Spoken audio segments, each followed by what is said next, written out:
私、銀行を辞めることになりそうです。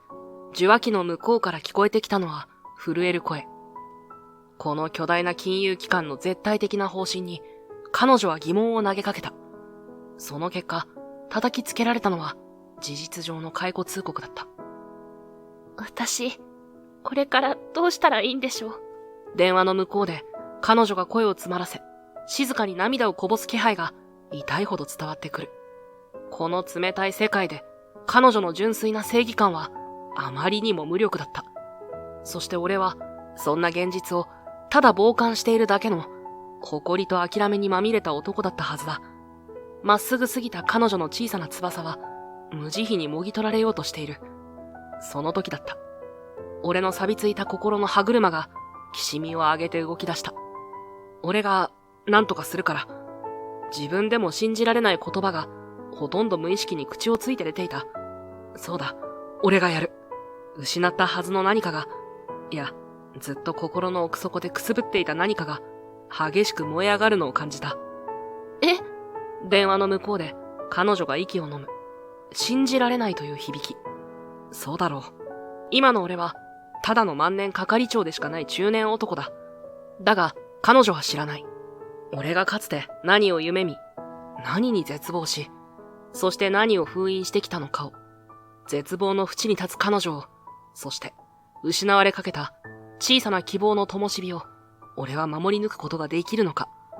運命の歯車が今静かに、しかし確実に回り始める。俺の名前は木之崎丈。弱い42。人呼んで特殊案件処理室の万年係長。メガバンクの吹き溜まり。それが俺の仕事場だ。聞こえだけは何やら小難しそうな事件でも扱っているように思えるが、実態はそんな格好のいいものではない。AI 様が、これは人間の手でよろしく、と放り投げた数値化できない、あるいは面倒で採算に合わないと判断された案件のゴミ捨て場。それが俺の城であり、俺の流刑地だった。この銀行が、いや、金融業界全体が AI 化の波に乗り、効率化とコスト削減を至上命題として掲げて久しい。その象徴とも言えるのが、数年前に鳴り物入りで導入された AI 融資審査システム、ゼウスだ。開発責任者は俺の兄、木之崎徹。彼はこのゼウスによって銀行の融資審査プロセスを劇的に変革した。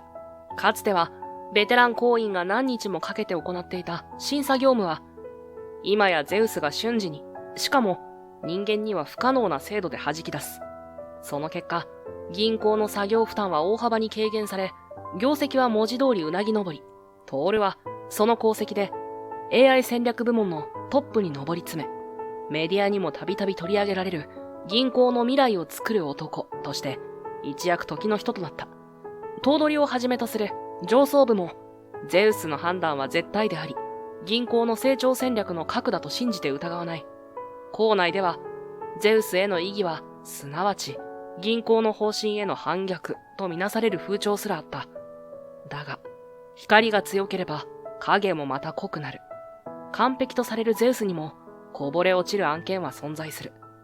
AI が弾き出した非常な結論に納得できない顧客の悲鳴、数値では測れない人間の感情や状況といったノイズ、そういった効率化の波の中ではゴミ同然に扱われる人間臭い問題の受け皿として、この特殊案件処理室は存在していた。表向きの華々しい成功の裏で、そのしわ寄せは静かに、そして確実に俺たちの元へと流れ着くのだ。かつて俺にも未来があった。なんて、そんな感傷に浸るほど若くもないし、夢見る乙女でもない。ただ、こんな埃っぽい部屋で、くたびれたデスクに肘をつき、ハンデをしたような毎日を送るために銀行員になったわけではなかった。ということだけは確かだ。窓の外には整然と区画されたビル群が、まるで墓石のように立ち並んでいる。その一つ一つに無数の人生と、そしておそらくは無数の諦めが詰まっているのだろう。俺もそのちっぽけな墓石の一つに過ぎない。木之崎さん、今日も一日よろしくお願いします。背後から聞こえてきたのは、この部屋には不釣り合いなほど明るく、そして少しだけ場違いなほど張りのある声だった。振り返ると、3ヶ月ほど前にこの特殊案件処理室に配属されてきた新人、新田誠が朝の陽光を背負うようにして立っていた。彼女はまるで昨日植えられたばかりの若木のように、まだこのよどんだ空気にも染まらず、ピンと背筋を伸ばしている。ああ、おはよう。俺は手元の古い書類から顔を上げずに短く答えた。彼女のそのまっすぐさが、時折、俺のささくれだった神経を逆なですることがある。悪気がないのは分かっている。むしろ、善意と理想に満ち溢れているのだろう。だが、その眩しさが、今の俺には少々目に染みるのだ。新田誠、28歳。彼女は、この銀行の未来を本気で信じている。今時珍しい部類の人間だった。面接で何を語ったのかは知らないが、彼女の口癖は、人様に喜ばれる仕事がしたいんです。AI にはできない温かい金融サービスを目指したいんです。だった。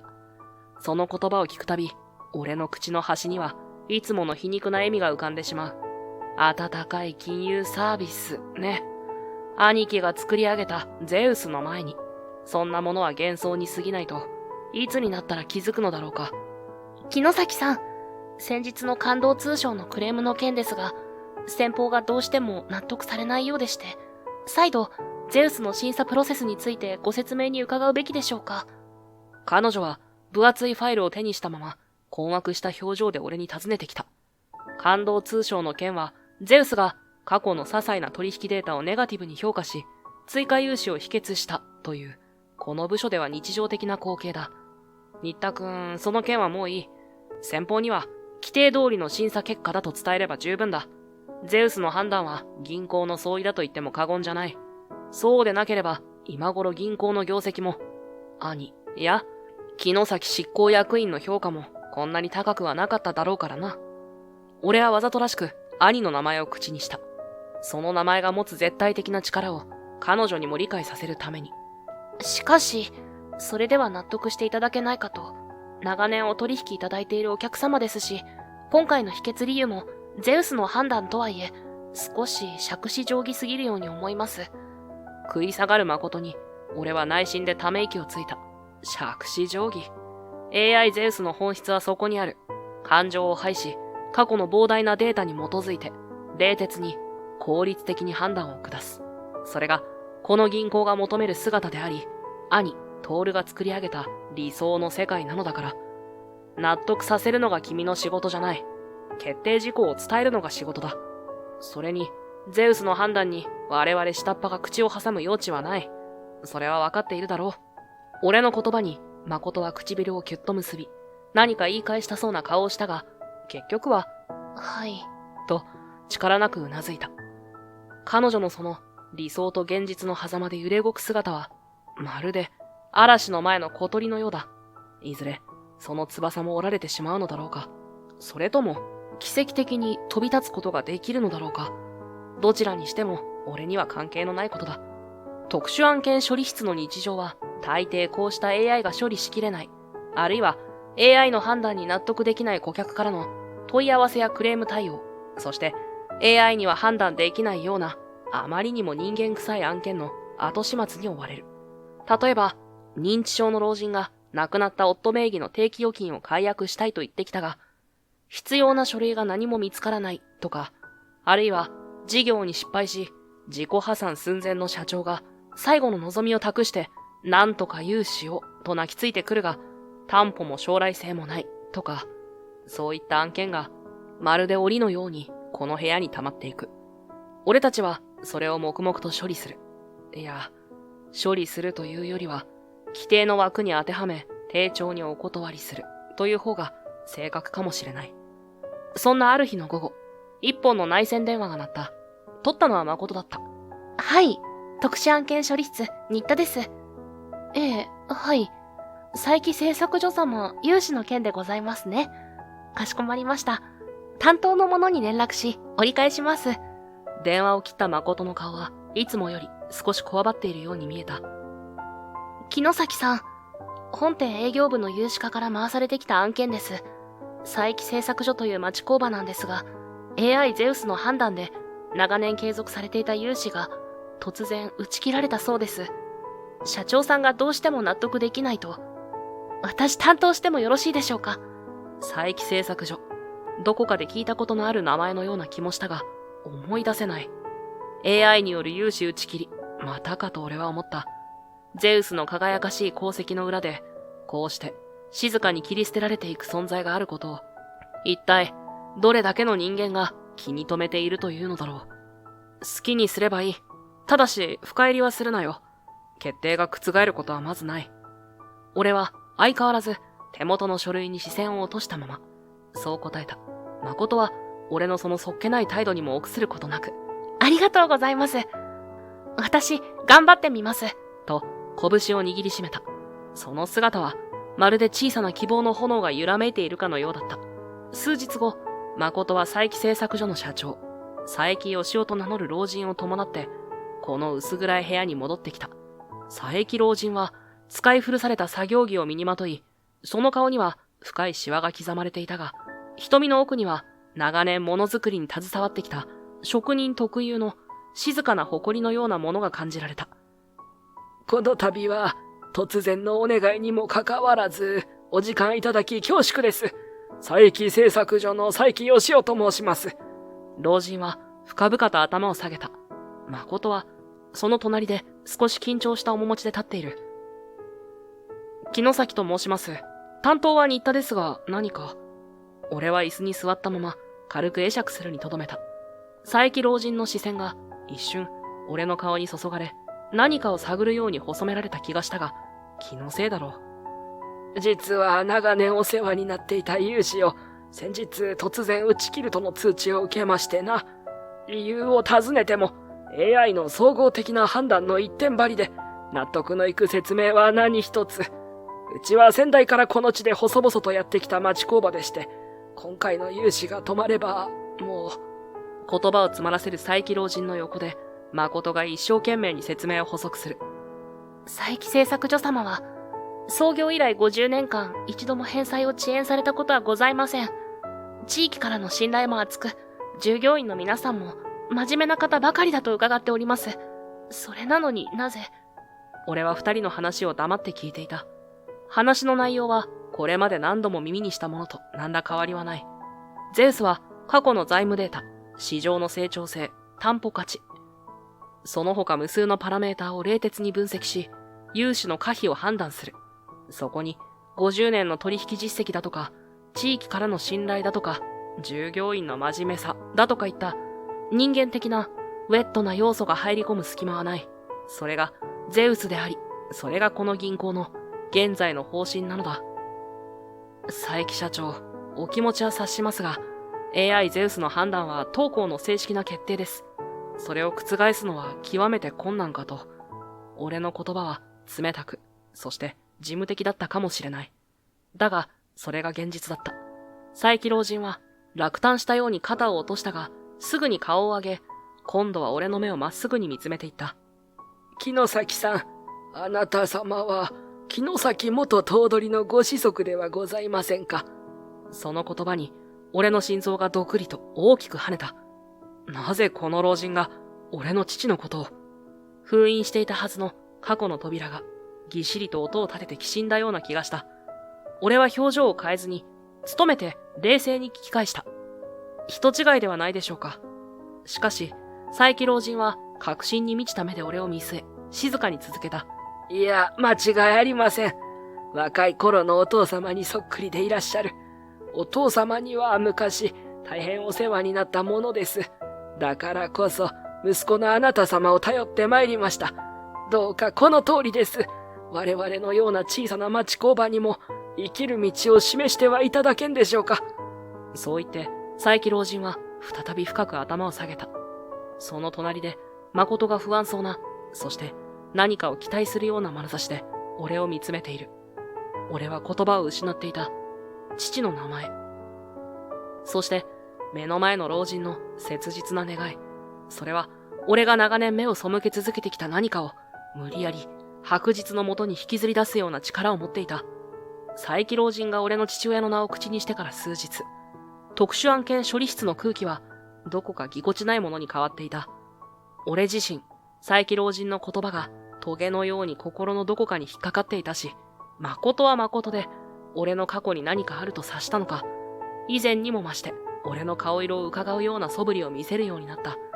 その間も、誠は佐伯製作所の件で奔走していた。有志家の担当者に日産し、ゼウスの審査結果だけでなく、佐伯製作所の実績を考慮した再検討を懇願する。関連部署を駆けずり回り、佐伯製作所の技術力や地域経済への貢献度を示す資料をかき集めては稟議書に添付する。その姿はまるで巨大な風車に挑むドン・キホーテのようにも見えた。結果は火を見るより明らかだった。有志家の担当者は AI の判断は絶対だ。例外は認められない。と門前払い。集めた資料もゼウスの審査には影響しないファクターだ。と一蹴される。どうして分かってくれないんでしょうか。ある日の夕方、誰もいなくなったオフィスで、誠は山積みになった資料の前でうなだれていた。その声はいつもの張りを失い、か細く震えている。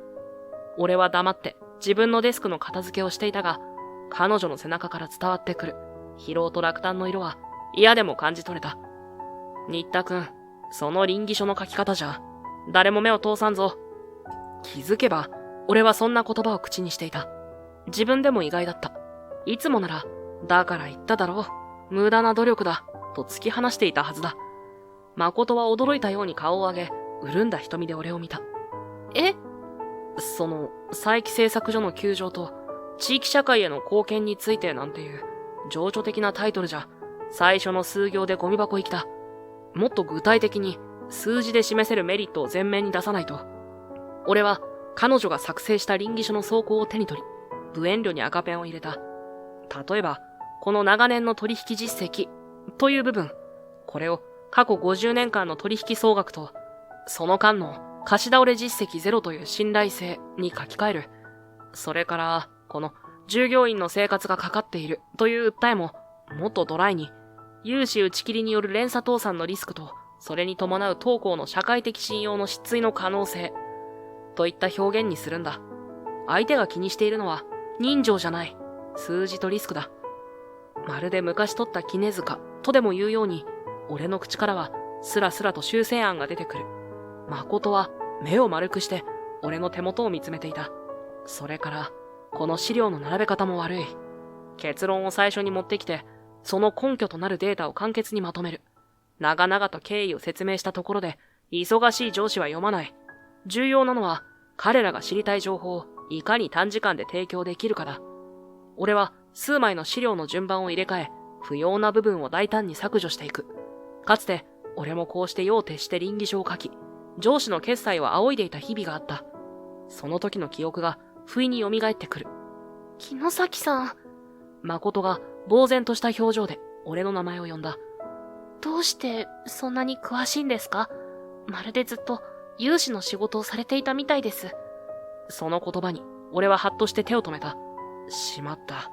少し踏み込みすぎたか。別に、昔少しだけかじったことがあるだけだ。俺はぶっきらぼうにそう答え、赤ペンを置いた。だが、誠の俺を見る目は明らかに変わっていた。そこには単なる上司への尊敬とは異なる、もっと深い興味と、そしてわずかな疑念のようなものが混じっているように感じられた。でもすごい。私が何日も悩んでいたことが、城崎さんの手にかかると、まるで魔法みたいに。誠は修正された稟議書と俺の顔を交互に見比べながら、簡単の声を漏らした。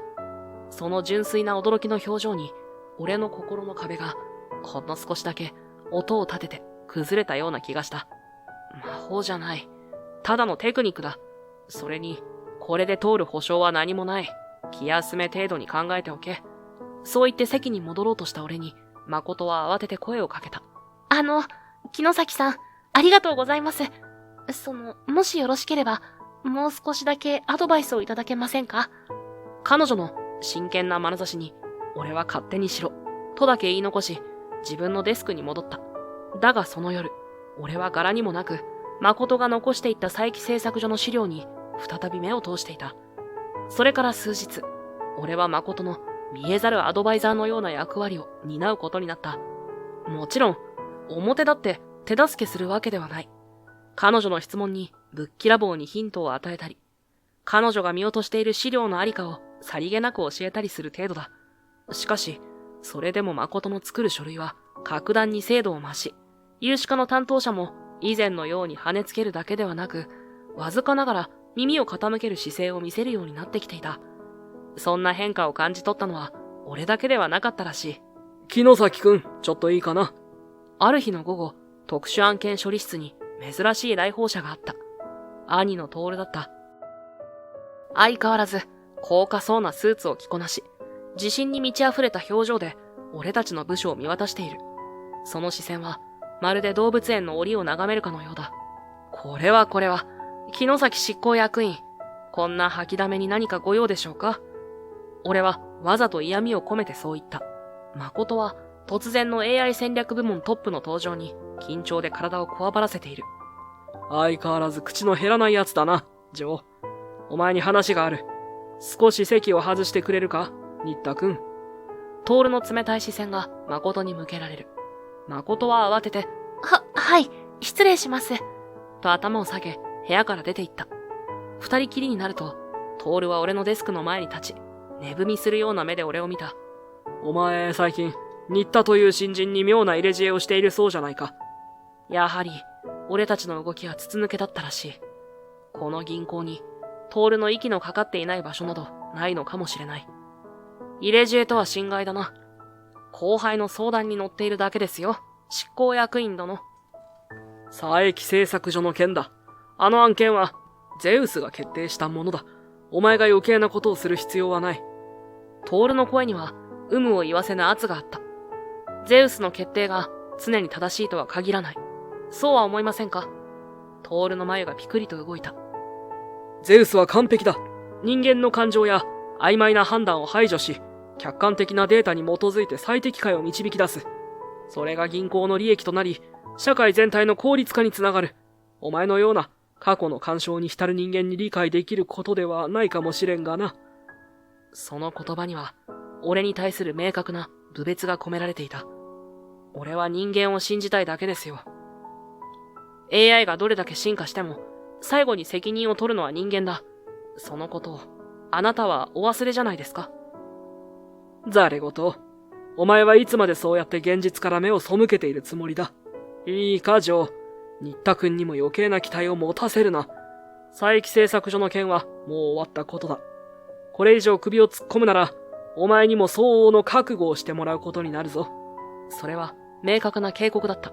徹はそれだけ言うと、俺に背を向け、特殊案件処理室を出て行った。嵐が過ぎ去った後のように、部屋には重苦しい沈黙だけが残された。その夜、珍しく誠から食事に誘われた。いつもなら断るところだが、徹の言葉が妙に胸に引っかかっていた俺は、なんとなくその誘いを受けてしまった。駅前の小さな居酒屋、この字型のカウンターだけの古びた店だった。すみません、こんなお店で。誠は恐縮したように言った。いや、こういう店は嫌いじゃない。俺は熱燗を頼み、誠はウーロン茶を注文した。ぎこちない沈黙が続く。木之崎さん、今日執行役員に何か言われたんですか？おずおずと誠が切り出した。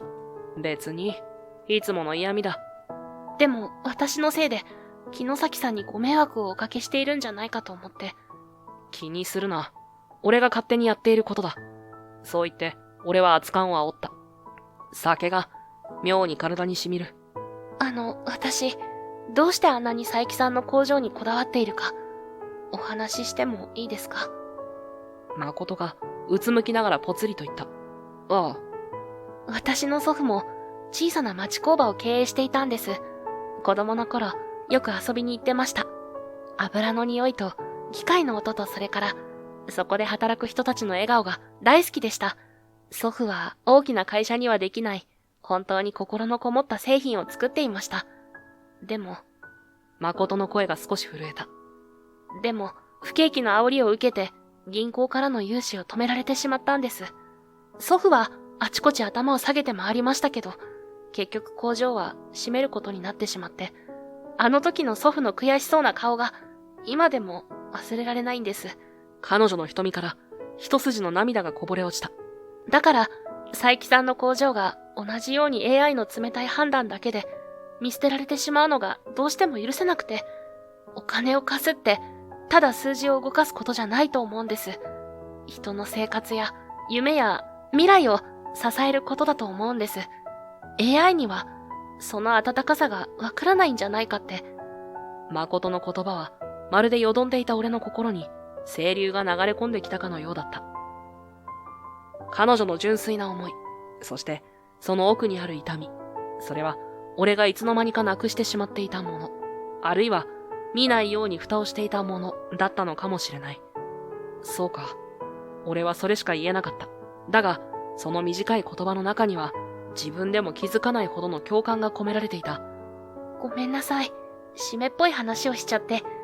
誠は慌てて涙を拭い、無理に笑顔を作った。いや、君の気持ちは分かった気がする。その時、俺の中で何かが確実に変わったのを感じた。佐伯製作所の案件はもはや人事ではなかった。そして目の前でひたむきに頑張るこの新人を守ってやりたいと、柄にもなくそう思ったのだ。兄の警告も銀行内の立場ももはやどうでもよくなっていた。新田くん、佐伯製作所の件、もう少し本格的に調べてみるか。俺のその言葉に誠は驚いたように顔を上げ、そして満面の笑みを浮かべた。はい。その笑顔はまるで暗闇を照らす一筋の光のように、俺の心を明るく照らした。俺は久しぶりに自分の心臓が力強く鼓動しているのを感じていた。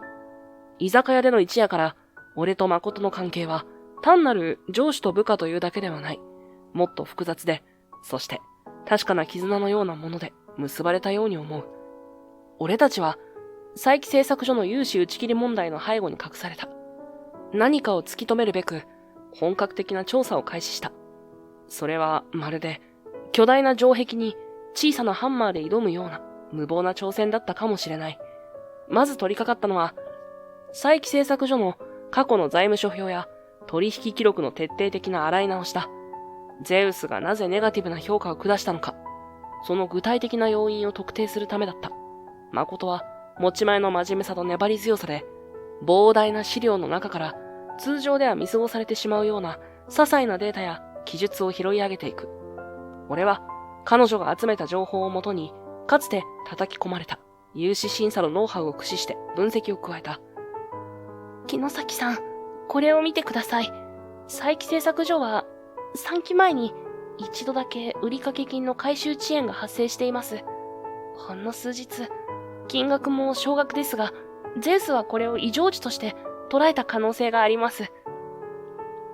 誠が指し示したのは、びっしりと数字が並んだ帳簿の1項目だった。確かに、そこには小さな赤字で中期が記されている。だが、それだけで長年の取引実績を保護にするほどのことか。しかも、翌月にはきちんと回収されている。一時的なトラブルと判断するのが普通だ。俺たちは、佐伯製作所の技術力や将来性についても、改めて調査を進めた。古くからの取引先や地域の商工会にも足を運び、聞き込みを行った。そこで得られたのは、ゼウスの無機質な評価とは全く異なる、人間味あふれる声だった。佐伯さんとこの技術は、そりゃ大したもんですよ。特に精密部品の加工じゃ、他のどこにも真似できねえ。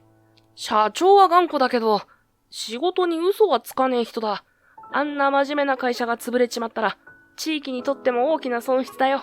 そうした声を一つ一つ集め、報告書としてまとめていく。それは、AI には決して理解できない人間の感情と信頼の記録だった。そんな俺たちの動きは、やはりと言うべきか。すぐに兄の耳にも入っていた。ある日の夕方、俺が一人で残業をしていると予告もなく、徹が特殊案件処理室に姿を現した。その顔には前回よりもさらに険しい表情が浮かんでいる。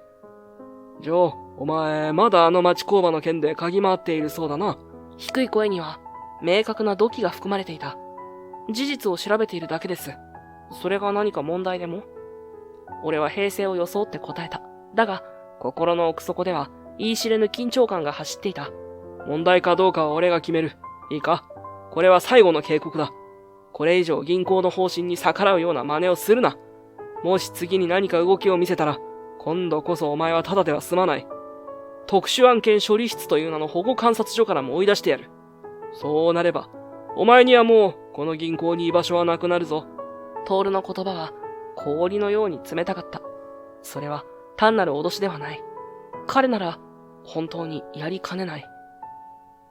ただでは済まないですか。まるで昔の私に言っているみたいですね。俺の口から思わずそんな言葉が漏れた。トールの眉がわずかに動いた。まだ、あの時のことを根に持っているのか。根に持つ？いいえ、忘れたことなど一度もありませんよ。あなたが、そしてゼウスが、私から何を奪っていったのかをね。その瞬間、俺の脳裏に数年前の忌まわしい記憶が鮮明に蘇ってきた。あれは、ゼウスが本格導入されて間もない頃だった。俺は当時、有志企画部に席を置き、将来を嘱望される中堅行員の一人だった。と自分では思っている。トールが主導して開発したゼウスは、瞬く間に銀行の融資判断の主流となり、その効率性と正確性は絶対的なものとして称賛されていた。しかし、俺はゼウスの運用が始まってすぐにある種の違和感を覚えていた。あまりにも画一的な判断基準。過去のデータに縛られ、未来の可能性を切り捨てるかのような冷徹さ。そして何より、融資の可否を AI に委ねることに対する本能的な恐れがあった。ある大型の融資案件で、ゼウスが秘訣の判断を下した。しかし、俺はその企業の将来性や技術力に大きな可能性を感じ、独自の調査と分析に基づき、融資実行すべしという倫理書を挙げたのだ。それは、AI ゼウスの判断に真っ向から異を唱える行為だった。当然、上層部は騒然となった。特に、開発責任者である兄の怒りは凄まじかった。ジョー、お前は何を考えているんだ。ゼウスの判断は絶対だ。それに逆らうなど、銀行に対する背信行為だぞ。会議室で、トールは俺を激しく詰問した。兄さん、いや、木之崎部長、私はゼウスが万能だとは思えません。AI はあくまで道具であり、最終的な判断は人間が下すべきです。この企業には数字だけでは測れない価値があります。将来、必ず当行に大きな利益をもたらすはずです。俺は懸命に訴えた。だが、周囲の視線は冷ややかだった。ゼウス新法が支配する会議室で、俺の声は虚しく響くだけだった。黙れ。お前のような古い考えの人間がいるから、我が国の金融は世界から遅れを取るのだ。ゼウスは感情や主観を排した、最も公正で効率的なシステムだ。それを疑うなど、言語道断。結果は言うまでもなかった。俺の倫理は握りつぶされ、その企業への融資は見送られた。そして俺は、銀行のシステムに対する理解不足と協調性の欠如という烙印を押され、ほどなくして特殊案件処理室という名の官職へと追いやられたのだ。俺が信じたその企業は結局他の金融機関からの融資も得られず、数年後に倒産の浮き目にあったと風の噂で聞いた。もしあの時俺の意見が通っていれば、そのもしもは今でも俺の胸を締め付ける。あれ以来、俺は銀行の中で終わった人間とみなされ、自らもそう思うようになっていた。兄との関係は完全に冷え切り、会話らしい会話もなくなった。俺にとって、ゼウスは兄の成功の象徴であると同時に、俺の人生を狂わせた、忌むべき存在でもあったのだ。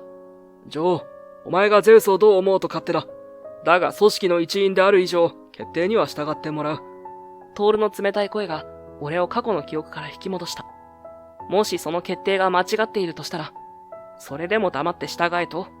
ゼウスは間違いない。万が一想定外の事態が起きても、それは人間がアップデートすれば済む話だ。お前が心配することではない。本当にそうでしょうか。ゼウスは本当に万能なんですか？誰にもエラーはないと断言できるんですか？俺はトールの目をまっすぐに見据えて問いかけた。トールは一瞬言葉に詰まったように見えたが、すぐにいつもの自信に満ちた表情に戻り、吐き捨てるように言った。お前と議論するつもりはない。これは命令だ。佐伯製作所の件からは完全に手を引け。それだけ言うと、トールは背を向けて部屋を出て行った。残されたのは重苦しい沈黙と、俺の胸の中で再び燃え始めた怒りの炎だった。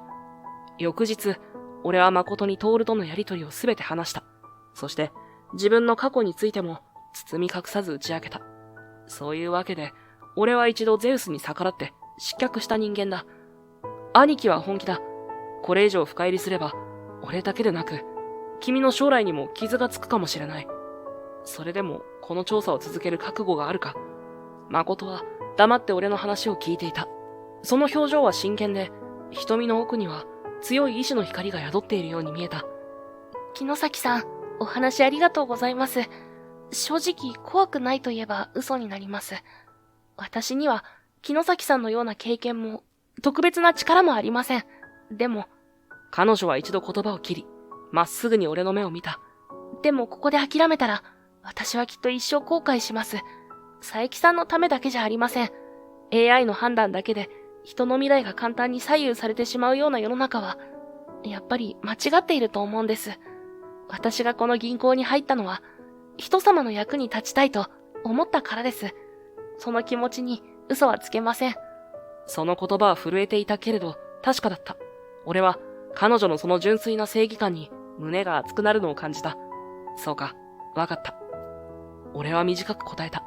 もう迷いはなかった。この若い行員の覚悟を無駄にはできない。しかし、事態は俺たちの想像を超える速さで、最悪の方向へと転がり始めていた。数日後、誠が青ざめた顔で俺の元へやってきた。木崎さん、大変なことになりました。彼女の手には一通の封筒が握られている。それは人事部からの召喚状だった。懲罰委員会？一体どういうことだこれは。俺はその文字を見て声を荒げた。佐伯製作所の件で、私が銀行の信用を著しく損なう可能性のある独断的な行動を行ったとして、事情聴取と場合によっては懲戒処分を検討すると、そんな、私ただ。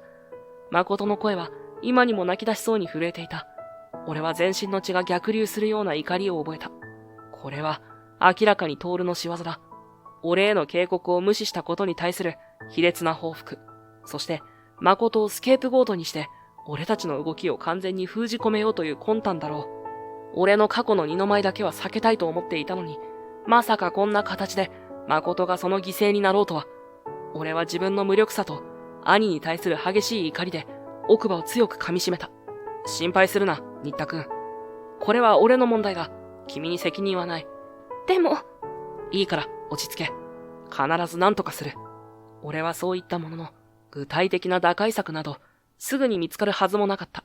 特殊案件処理室の窓から見える空は、まるで俺たちの未来を暗示するかのように、どんよりと曇っていた。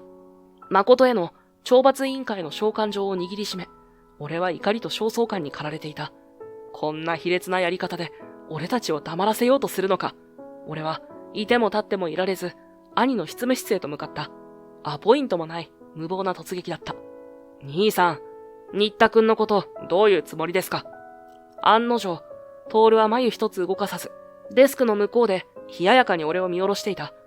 高価そうなマホガニーのデスクの上には、AI 戦略部門のトップを示す書類の山が整然と積まれている。何の騒ぎだ、ジョー。ノックくらいしたらどうだ。お前のいる特殊案件処理室とはしつけが違うんだよ、ここは。とぼけないでください。新田くんが懲罰委員会にかけられると聞きました。あなたの差し金でしょ。俺の激しい口調にも、トールは表情を変えない。人聞きの悪いことを言うな。銀行員として不適切な行動があれば、叱るべき調査と処分が下されるのは当然のことだ。彼女は佐伯製作所の件で、銀行の信用を著しく損なう可能性のある独断的な行動を繰り返した。その報告を受けて、人事部が適切に判断したまでのことだ。その白々しい言い分に、俺の怒りは頂点に達した。独断的な行動？バカなことを。彼女はただ、目の前で困っている人を助けようと一生懸命に。その一生懸命が、組織の秩序を乱すこともある。お前もかつてそれで失敗したはずだがな。トールの言葉が古い傷口に突き刺さる。そうだ。俺も同じだった。正義感と使命感だけで突っ走り、結果として組織から弾き出された。新田くんには手を出すな。これは俺の問題だ。俺がゼウスの判断が本当に正しいのかを証明する。だから、お前が何を証明すると言うんだ？今更お前に何ができる？いいか、ジョー。お前が佐伯製作所の件から完全に手を引き、二度とゼウスに逆らわないと誓うなら、新田君の件については、私も人事部に口添えしてやらんこともない。それは露骨な取引だった。俺の信念を捨て、兄の軍門に下れという最後通牒。断る。俺は絞り出すように言った。佐伯製作所を見捨てることも、ゼウスの言いなりになることも、俺にはできない。トールの目が鋭く細められた。そうか。残念だよ、ジョー。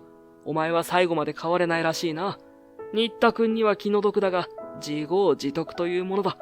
これ以上私に逆らうというなら、お前自身も本当に、この銀行にいられなくなると思え。万事休すだった。兄の権力の前で、俺の抵抗など、あまりにも無力。特殊案件処理室の薄暗い窓から見える、曇り空のように、俺たちの未来には、絶望の色だけが重く垂れ込めているように思えた。その時だった。けたたましい警告音が、突如としてフロア中に鳴り響いた。同時に、オフィスの照明が不規則に点滅を始め、行員たちの間にどよめきが広がる。何事だ？トールが鋭く叫ぶ。その直後、彼のデスクの大型モニターに表示されていた、ゼウスの稼働状況を示すグラフが、見たこともない異常なパターンで乱高下を始めた。緊急警報！緊急警報！基幹システムゼウスにアクセス障害発生！原因不明！内線電話がけたたましくなり、行員たちが右往左往し始める。バカな、ゼウスが？トールの顔からいつもの自信に満ちた表情が消え、焦りの色が浮かんでいた。システム管理室は何をしている？状況を報告させろ。怒号が飛び交う中、銀行の心臓部であるゼウスが、その機能を停止し始めているという最悪の知らせが次々と飛び込んできた。ATM が全停止、オンラインバンキングへのアクセス不能、融資承認システムのエラー多発、顧客データの参照不可。それはまさに悪夢のような光景だった。銀行の業務が根幹から麻痺しつつある。パニックに陥る行員たちを横目に、俺は冷静に事態を見極めようとしていた。これは単なるシステム障害ではない。何かもっと根源的な問題がゼウスの内部で起きているのではないか。過去にゼウスの基本設計図を見た記憶が脳裏をよぎる。あの時感じたかすかな違和感、完璧すぎるシステムの裏に潜む脆さのようなもの。木之崎専務、ゼウスのメインサーバーに不正アクセスの痕跡が確認されたそうです。外部からのサイバー攻撃の可能性が高いと。システム部の人間が血相を変えて飛び込んできた。なんだと？我が社のセキュリティは完璧なはずだ。トールは顔面蒼白だった。ゼウスの絶対的な安全神話が目の前で崩れ去ろうとしている。おそらく通常のルートからの侵入ではない。もっと別のゼウスの設計思想そのものに起因する脆弱性を突かれたのかもしれない。俺は独り言のように呟いた。その声は意外なほど冷静だった。ジョー、お前何か知っているのか？トールがすがるような目で俺を見た。その表情はもはや AI 戦略部門のトップではなく、ただ途方に暮れた一人の男のものだった。確証はありません。でももし俺の仮説が正しければ対処法はあるかもしれない。ただし、それはゼウスを一時的に完全にシャットダウンし、人の手でシステムを再構築するという非常にリスクの高い方法です。俺の言葉に周囲の行員たちが息を飲んだ。ゼウスの完全停止など考えただけでも恐ろしい。だが、このままでは銀行全体が共倒れになる。ジョーを頼む。お前の力を貸してくれ。この事態を収拾できるのはもうお前しかいないのかもしれない。トールが俺の腕を掴んで懇願してきた。その手は小刻みに震えていた。わかりました。ただし、条件があります。この事態が収束した後、佐伯製作所の件、そして新田くんの処遇について、公正な判断をしていただきたい。ああ、わかった。約束する。だから頼む。俺はうなずくと、システム管理室へと急いだ。そこは、まさに戦場のような混乱状態だった。エンジニアたちがモニターとにらめっこしながら、悲鳴に近い声を上げている。ダメだ！バックアップシステムも応答しない。攻撃パターンが複雑すぎて特定できない。俺は彼らをかき分け、メインコンソールの前に立った。そして、かつてゼウスの設計に関わった者しか知り得ない特殊なコマンドを打ち込み始めた。それはシステム全体を統括する中枢神経に直接アクセスするための裏口のようなものだった。木崎係長、あなたは一体何を？若いエンジニアがいぶかしげな声を上げる。黙って見ていろ。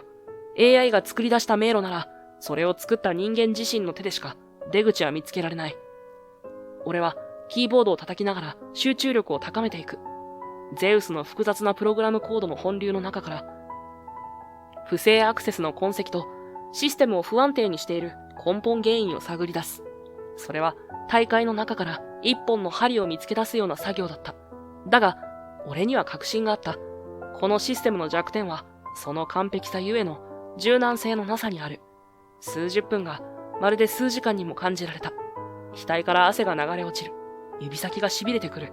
だが、俺は諦めなかった。そしてついに、見つけた。俺は問題の箇所を特定し、用意していた修正プログラムを流し込んだ。それは、ゼウスの暴走を止め、外部からの不正な干渉を遮断し、システムを初期の安定した状態に戻すための、いわば、緊急手術だった。モニターの警告ランプが一つ、また一つと消えていく。異常な数値を示していたグラフが徐々に正常な範囲へと戻り始めた。システム安定化に向かっています。アクセス障害復旧しました。歓声がシステム管理室に響き渡った。俺は大きく息を吐き出し、その場にへたり込みそうになる体を何とか支えた。全身の力が一気に抜けていくのを感じた。すごい。呆然と俺の作業を見守っていた。若いシステムエンジニアが、尊敬と驚嘆の入り混じった声で呟いた。木崎係長、いえ、木崎さん。あなた一体何者なんですか？まるでゼウスのすべてを知り尽くしているような。他のスタッフたちも次々と俺を取り囲み、称賛と感謝の言葉を口にする。無理もない。彼らにとっては、俺はただの特殊案件処理室の万年係長。AI に弾かれた案件の後始末をする、いわば銀行の日陰者のはずだった。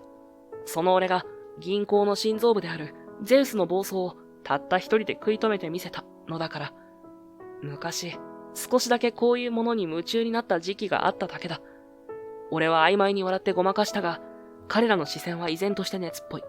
まさか、この俺がゼウスの原型となるシステム、いや、当時はそんな大層なものではなかったが、その基礎理論と初期コードを組み上げた人間だとは、口が裂けても言えなかった。あれは、まだ俺が学生だった頃だ。父であり、当時の頭取であった木崎正臣は、辣腕で知られた銀行家だったが、若い頃からの無理がたたり、病気がちだった。その姿を見るたびに、俺は子供心に、父の負担を少しでも軽くできるような、何かすごい仕組みは作れないだろうか、と無双していた。それが、AI という未知の技術への興味につながった。寝食を忘れ、独学でプログラミングを学び、父が日々格闘している複雑な金融判断を少しでも補助できるような論理エンジンを来る日も来る日もノートパソコンの上で組み立てていた。それは父への純粋な愛情と子供じみた万能感から生まれた秘密な遊びのようなものだった。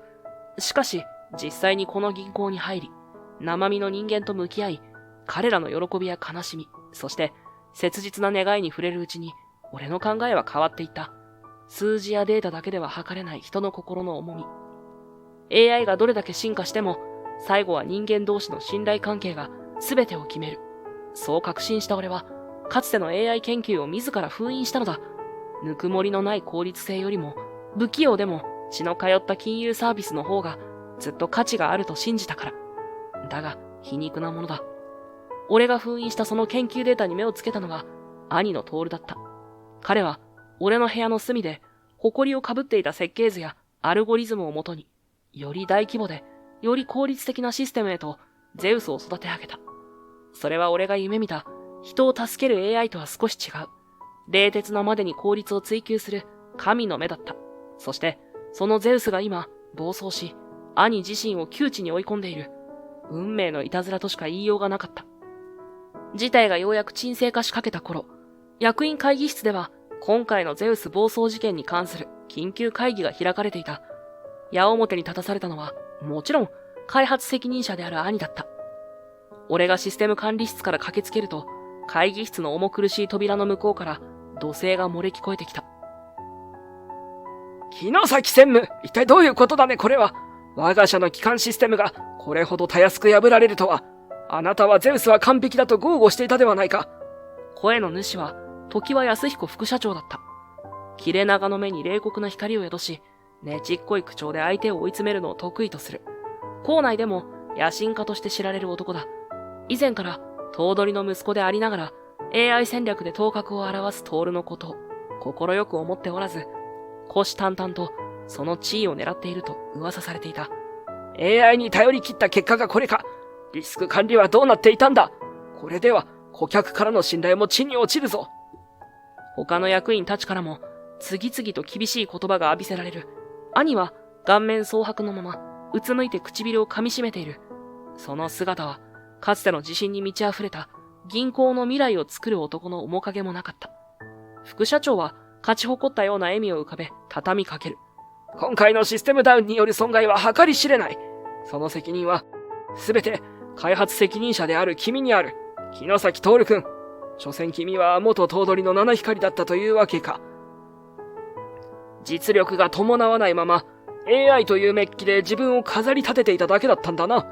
今回の不祥事の責任を取って潔く辞任していただくのが筋というものだろう。辞任という言葉が会議室に重く響いた。徹の肩が絶望に打ちひしがれたように小さく震える。その時、俺は会議室のドアを開け、中に入った。お待ちください。突然の俺の登場に役員たちはいぶかしげな視線を向ける。兄も驚いたように顔を上げた。常盤専務は俺を一別すると不快そうに眉を潜めた。君は特殊案件処理室の木之崎くんか。場をわきまえなさい。ここは君のような者が口を挟んでいい場所ではない。副社長の侮蔑を含んだ言葉に俺は臆することなく言い返した。今回のゼウスの件ですが、原因は外部からの高度なサイバー攻撃によるものであり、システムの根本的な欠陥ではありません。そして、木之崎専務はその危機に際し、迅速かつ的確な指示を出し、被害を最小限に食い止めるべく尽力されました。俺は、努めて冷静に、しかしはっきりとした口調でそう言った。徹が信じられないという表情で俺を見ている。また、今回の事態を最終的に収集できたのは、私が過去にゼウスの初期開発に携わっていた際の知識と、木之崎専務がその緊急事態用プロトコルを承認してくださったおかげです。責任の一端は私にもあります。俺は、あえて自分も責任を負う姿勢を見せることで、徹への非難の矛先をそらそうとした。役員たちは、俺の言葉に半信半疑ながらも、少しずつ冷静さを取り戻し始めた。しかし、副社長だけは、冷笑を浮かべて俺の言葉を遮った。ほう、初期開発に携わっていたと。それが本当だとしても、結果としてこれだけの混乱を招いた事実は変わらない。木之崎徹君、君の管理責任能力の欠如は明らかだ。弟君の言葉に甘えるのは見苦しいとは思わないかね。副社長の必要な攻撃に、徹は再び言葉を失い、顔を歪めた。この男は本気で兄を潰すつもりだ。そして、その先には銀行内の権力構造の転覆という野望が透けて見える。俺は副社長の前に一歩踏み出した。副社長、あなたの本当の狙いは兄の失脚だけではないのではありませんか？俺の言葉に副社長の目が鋭く光った。私が何を狙っていると？常盤副社長はせせら笑うような表情で俺を見下した。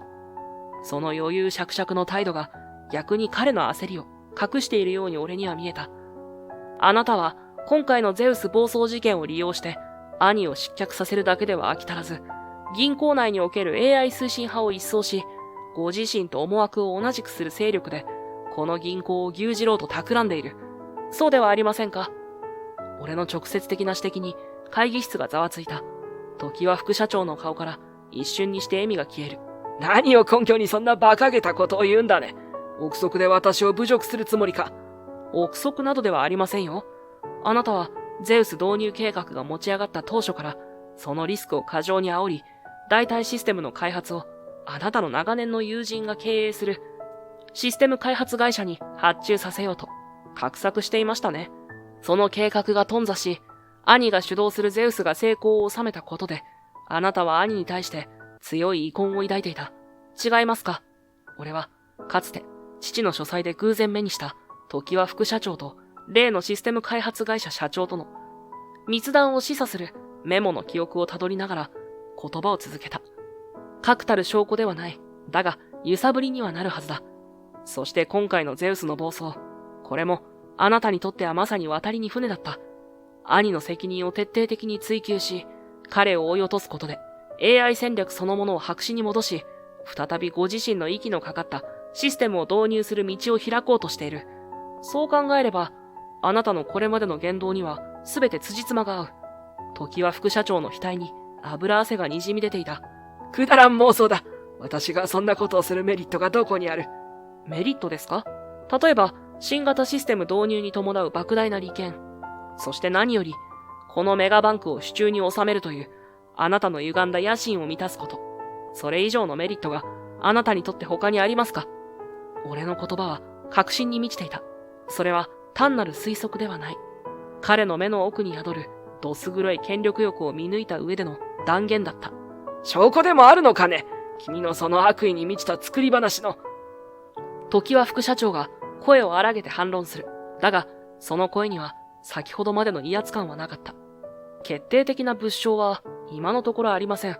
ですが、私がゼウスのログを解析する過程で、非常に不自然な内部アクセスパターンを発見しました。それは外部からのサイバー攻撃とは明らかに異なる、内部の特権アカウントを利用した意図的なシステム介入の痕跡でした。そのアクセスが行われた時間帯、あなたのスケジュールは空白になっていたそうですね。俺がそう言うと、時は副社長の顔色が変わった。それは、たまたま体調が悪く、自室で休息を取っていただけだ。なるほど。ではその体調不良の時間に、あなたが懇意にしている外部のセキュリティコンサルタントと、複数回にわたって通信していた記録については、どうご説明されますか？そのコンサルタントは、かつて当行のシステムに不正アクセスを試みたとして、出入り禁止処分になっていた人物のはずですが、俺が畳みかけると、時は副社長は完全に言葉を失った。彼の額からは、滝のような汗が流れ落ちている。他の役員たちの彼を見る目が明らかに変わってきていた。疑惑が確信へと変わりつつあるのだ。待て、それは誤解だ。私ははめられようとしているんだ。追い詰められた時は副社長は苦しく叫んだ。だが、もはや誰も彼の言葉を信じようとはしなかった。その時、これまで沈黙を守っていた頭取が重々しく口を開いた。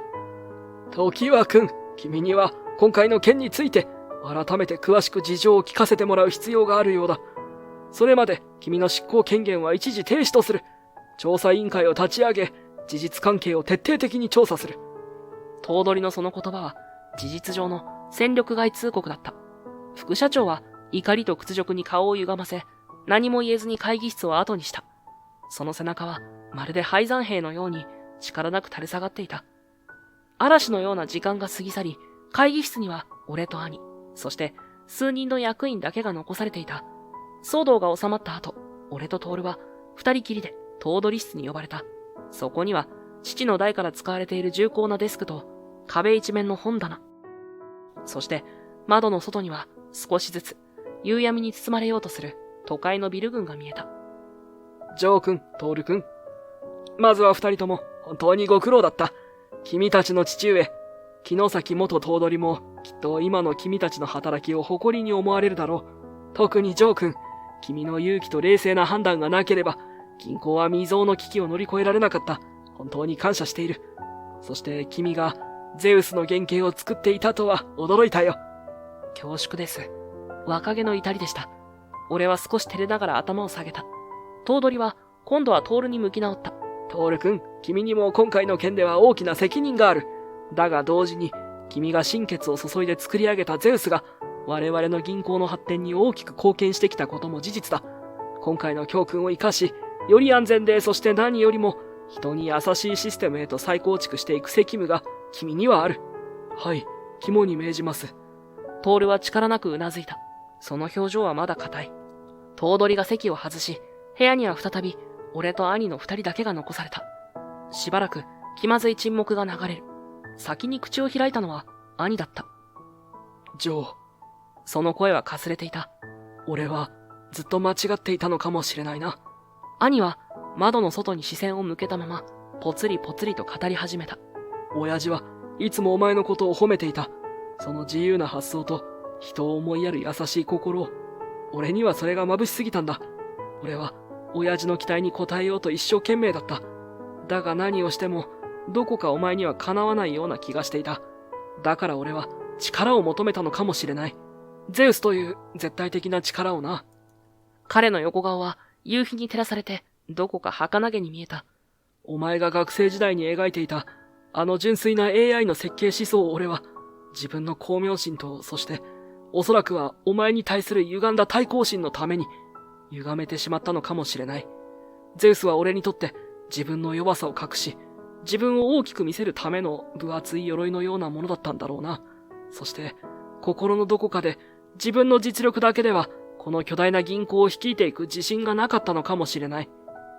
だからこそ、ゼウスという絶対的な判断基準に、俺はいつしか頼り切ってしまっていたんだ。まるで、それがあれば、自分の非力さを覆い隠せるとでも言うようにな。その言葉には、長年彼が抱えてきたであろう苦悩と後悔が滲み出ていた。新田くんのことも、佐伯製作所のことも、そして何よりも、お前に対して俺は、取り返しのつかないことをした。本当にすまなかった。兄の目から一筋の涙がこぼれ落ちた。それは彼のプライドの鎧が完全に砕け散った瞬間だったのかもしれない。俺は黙って兄の言葉を聞いていた。不思議と怒りや恨みは湧いてこなかった。むしろ長年のわだかまりがストンと胸の奥に落ちていくような穏やかな気持ちだった。兄貴、俺はゆっくりと口を開いた。兄貴は兄貴のやり方で、父さんの期待に応えようと懸命にもがいてきたんだろう。俺はそれを理解しようとしなかった。俺の方こそ兄貴の苦しみに気づけなかった。俺も謝らなければならない。俺の言葉にトールは驚いたように顔を上げた。その濡れた瞳が俺をまっすぐに捉える。ジョー。俺たちはどちらからともなくお互いに歩み寄っていた。そしてどちらからともなく差し伸べられた手を固く握りしめ合っていた。言葉はなかった。だがその手のぬくもりだけで全てが伝わったような気がした。あのゼウス暴走事件から数ヶ月が過ぎた。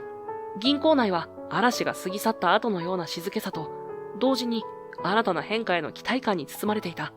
まず、校内を騒がせた常盤元副社長だが、その後の徹底的な調査により、長年にわたる不正な取引への関与や、今回のゼウス暴走事件に乗じた情報操作の企てなどが次々と明るみに出た。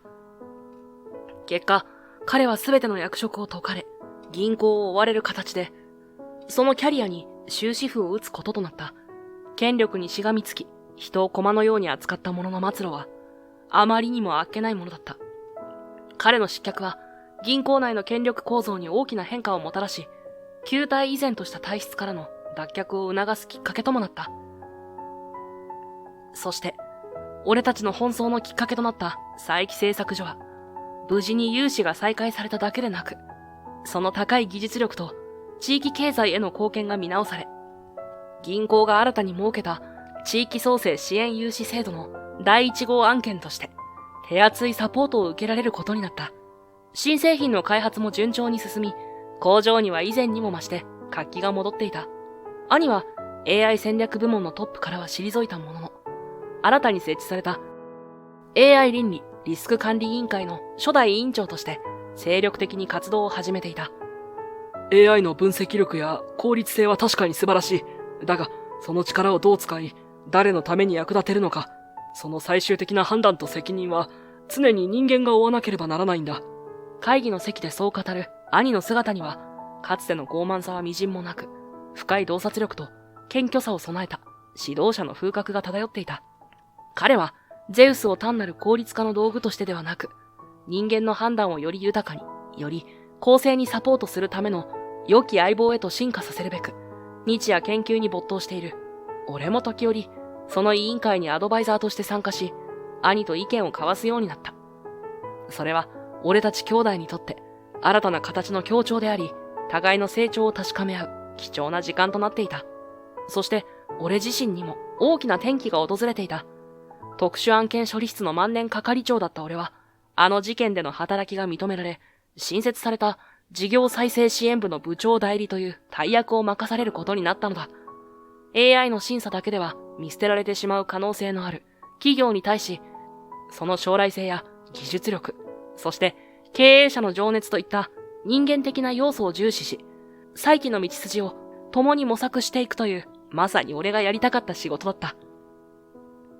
木之崎さんなら、きっと素晴らしい部署にしてくれますよ。そう言って、俺の新しい挑戦を誰よりも喜んでくれたのは誠だった。彼女もまた、その卓越した行動力と人間力を見込まれ、俺の部署に配属されることになった。かつてのドン・キホーテとその従者のような関係は、今や銀行の未来を左右するかもしれない最強のタッグへと進化を遂げていた。その夜、俺たちは祝杯をあげようと、例の駅前の居酒屋にいた。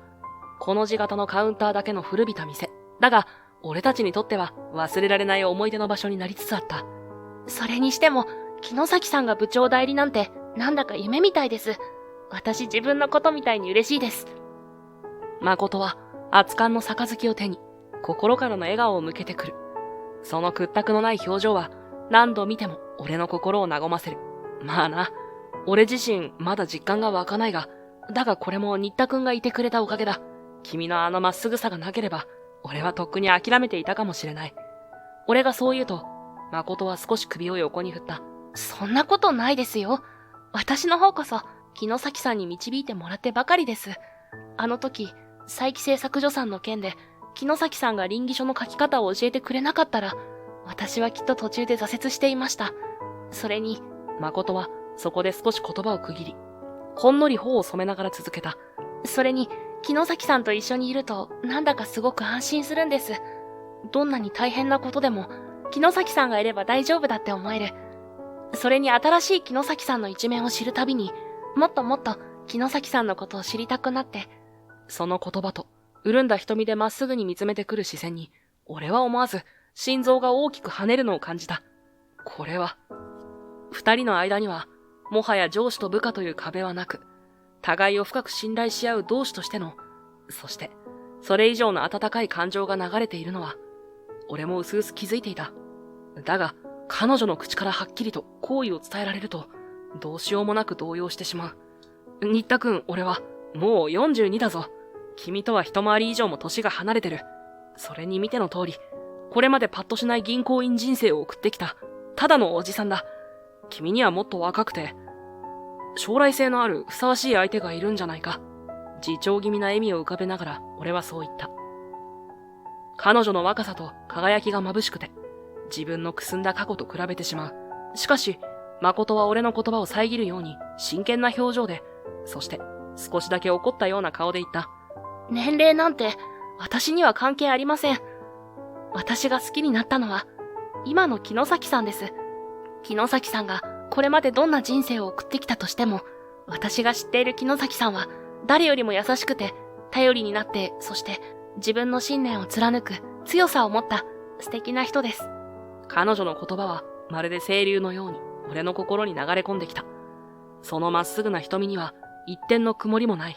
そこには若さゆえの純粋さだけでなく、困難を共に乗り越えてきたからこそ生まれた強い意志と覚悟が宿っていた。俺は君が思っているような立派な人間じゃないかもしれない。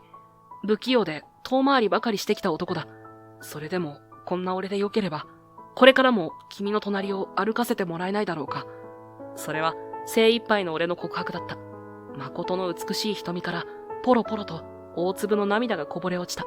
しかし、その顔は満開の花が咲き誇るような最高の笑顔だった。はい、もちろんです。私の方こそよろしくお願いします、ジョーさん。初めて呼ばれた下の名前に、俺の胸は熱く高鳴った。差し出された彼女の小さな手を、俺は力強く、そして優しく握りしめた。AI がどれほど進化しても、人の心のぬくもりや誰かを思いやる気持ちの尊さは変わらない。そして、本当に困難な時に道を切り開くのは、冷徹な計算ではなく、諦めない勇気と、人と人との揺るぎない絆なのだ。窓の外には美しい満月が俺たちの新たな門出を祝福するかのように、煌々と輝いていた。